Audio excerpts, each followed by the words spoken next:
The Detroit Lions are beginning to think about what players to look at during the NFL draft, and as a result, mock season has taken over on the internet and elsewhere.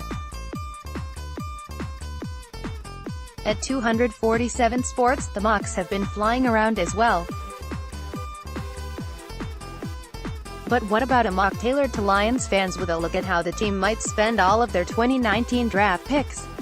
Fortunately, we've got you covered. With the help of the Draft Network and their simulation device, the first of many simulations for Detroit's draft was made. So what happens for the team as they get set to get their draft process underway? Here's our second look at what the draft could look like for Detroit following the NFL Combine taking place. Detroit has 9 picks with which to work, so how will they use them when all is said and done? Here's a look at the second mock and what positions of need the Lions have filled out for the team. Gary showed his stuff in a big way during the NFL Combine and might be a shoo-in to be a top 5 selection. In this simulation, though, he lasts until pick 8 and gets snapped up by the Lions. Though he didn't have a huge year given he sat out much of the second half, Gary looks ready to be a force up front, and that's something the Lions need in a big way at this very moment given how the roster is playing out. Detroit could be happy to see Gary on the board. Their Lions could draft any other spot in round 1 and still come out ahead at tight end, mostly thanks to Smith, who is also one of the more imposing prospects in a loaded class. Smith has an NFL body and has NFL coaching in college given how well Alabama tight ends seem to translate their skills to the league. Getting him in round 2 is ideal for the Lions, as he can still be a great player for the offense and help the team move the ball while figuring in for the red zone. Detroit could use some help at running back, and for the second straight year, they nab an electric runner in Hill. The last Lions runner that was drafted from Oklahoma State turned out pretty well, and Hill had a speedy combine in order to work himself higher in the draft.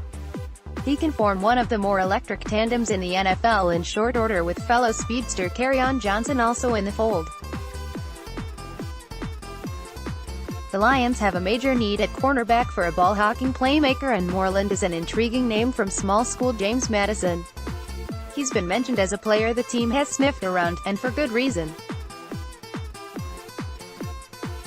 14 career interceptions is a huge number for anyone, and Moreland has a bit of a playmaker pedigree as a result and could be one of the top early round corners off the board if his star rises.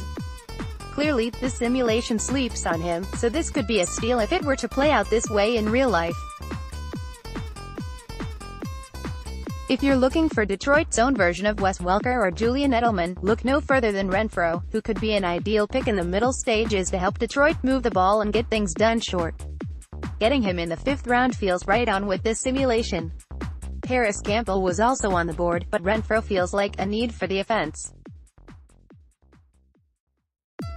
The Lions could view him as a pretty effective replacement for Golden Tate, and obviously, that's something they have needed for a while since Tate left. Renfrow was productive at Clemson last season and is someone who could make a huge difference for the Lions and their offense with chunk plays. Wes was a starter and a leader for the Spartans given he was a team captain, and adds good depth on the back end for the Lions and is a guy who could play an immediate special teams role while also figuring in for Matt Patricia's defense for the future. The Lions would like how he is a coach on the field, and he's a good, safe 6th round pick who would have a shot to make the team and be a contributor in the future. Edwards is a linebacker who really gets after it and can make a ton of plays. Edwards is a smaller name to watch but still a name nonetheless that bears repeating during this process for Detroit. The Lions will want to be wowed by his ability to cover and tackle in space, 2 big issues for their group last year that they will want to fix in a major way. Edwards is Big Ten tough and will be another name for them to add to this mix. The Lions have mined some gold from the Dakotas before, snapping up Zach Zenner as an undrafted free agent from South Dakota State. Their rivals in North Dakota have an interesting quarterback prospect to remember in Stick, a guy who is well known for being a gifted athlete. Once upon a time, Carson Wentz went to NDSU. While Stick might be well behind him, he could also be an intriguing developmental prospect the Lions could stash behind Matthew Stafford, and worth a late lottery scratcher. One of the top interior linemen this week figures to be brought in from the Bearcats, a guy who has put up solid stats in college with 156 tackles, 11 sacks, 2 forced fumbles, and 1 interception. Broad is also reportedly on the Lions' radar given the team did meet with him before. While defensive tackle isn't a huge need, there is always the need for depth at the spot, and he is someone who has done a great job in his career and reportedly flashed a bit in practice at the Senior Bowl. After the NFL Combine, there are some folks rising up the draft board, and for Detroit to have their pick of Gary or Montez Sweat is borderline amazing. The bet is they go with Gary, if he's there, due to raw athleticism. He might be the best prospect on the board, too.